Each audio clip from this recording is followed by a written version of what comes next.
welcome back to Adventures with Bam. I'm Brent Billings. And I'm Maggie Billings. And this episode has us swimming in the depths of a bathroom remodel. Yes. We spent several hours the night before this episode comes out at Home Depot, gathering parts, collecting ideas, making orders. Asking questions. Yes. Even stooping to the level of asking ChatGPT. I thought you were going to say even stooping to the level of calling my dad, of giving the boys an iPad to just play video games for the hour and a half we were goofing around in the store. To be fair, I did not do that. You did that. And but it was worked. Effective. It was great. Yeah. iPads are a tool. There's a time and a place for them. And sometimes Home Depot, close to dinner time, is the time and the place. Mm-hmm. So... yeah, I'm all for it. Yeah, there's a new game out called Bluey's Quest for the Gold Pen. And of course, the boys love Bluey.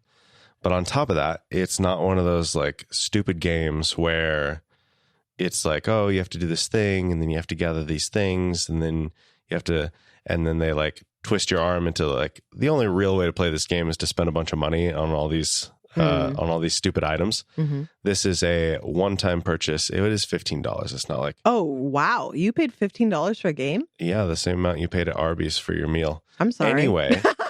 I was hungry. Anyway. Shots fired. I feel good about it because it's not like, it doesn't have a bunch of ads. It's just so many video games out there are so gross with the game mechanics. And this game is not like that. So... And it's Bluey, which they love, so I felt good about it. Sure. Does Torn ever play it, or does Darius just play it? Torn hasn't played it yet, but okay. He will. watches. He's watching, and he will. Okay. I think he's going to have a little bit more trouble with it. He'll probably ask Darius for help more often. Just little guy. I know, yeah. He's just super young. But I think him watching Darius play through it is going to help him do a lot better than if he had just dug into it himself. You know? Well, he did a lot of that in the shopping cart at Home Depot. Just sat and watched Darius play. But yeah, we shoved a vanity into the back of the van. We had to totally reconfigure. It totally reconfigured. We took apart Maple. We had Maple with us, of course. We took apart the dog. Took apart the dog.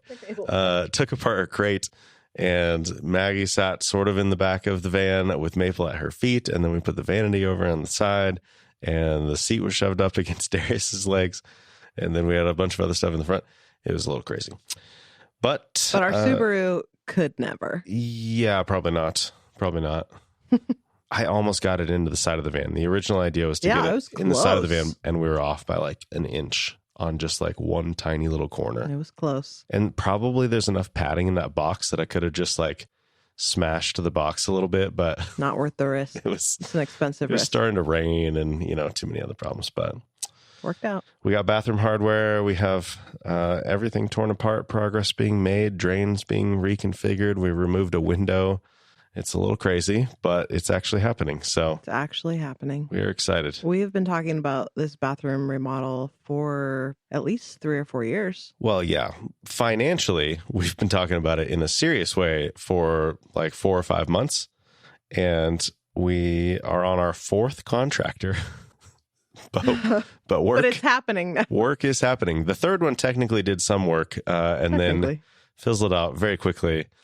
But now we feel confident. We felt really confident about our first one, Baymont listener, actually, but he had some stuff come up in life, totally understandable stuff. Oh, yeah. And so he passed us off to some other people. And I think they were just like a little too busy in general, and also maybe didn't quite feel the vibe of what we were trying to do with it.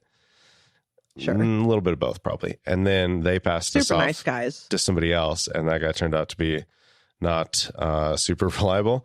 And so now we've got another friend. So we came back around full circle on the people we know bandwagon. And I think we will never leave that bandwagon again. I mean, yeah. We've had some really bad experiences with contractors in the past. When you know somebody who does a particular thing and you can get them to do it, that's the greatest as far as I'm concerned. It is. Which in the past, typically, if we have like a project that needs done and we need a contractor and we have a friend who does that, I, as a general rule, don't like to hire friends because I'm like, if it goes sideways, then you're in a really awkward position. And I don't like to deal with that nonsense. But it is, I would say, no less frustrating and awkward when it's a stranger who you don't know and you're just taking their word for it when they're like, oh yeah, I can totally do this job. Yeah, it'll look great. Yeah, I'll get it done in a quick amount of time. And then they don't. And you don't, at least with a friend, it's like, okay, I know who they are. I know that they've done other jobs. I know that they've done other jobs well. Like that is, that knowledge matters. So we're going into the Christmas holiday, so it will probably not be finished until the new year. So maybe when it's all said and done and we can get some pictures and stuff, we'll talk about it again. But yeah, onward and upward.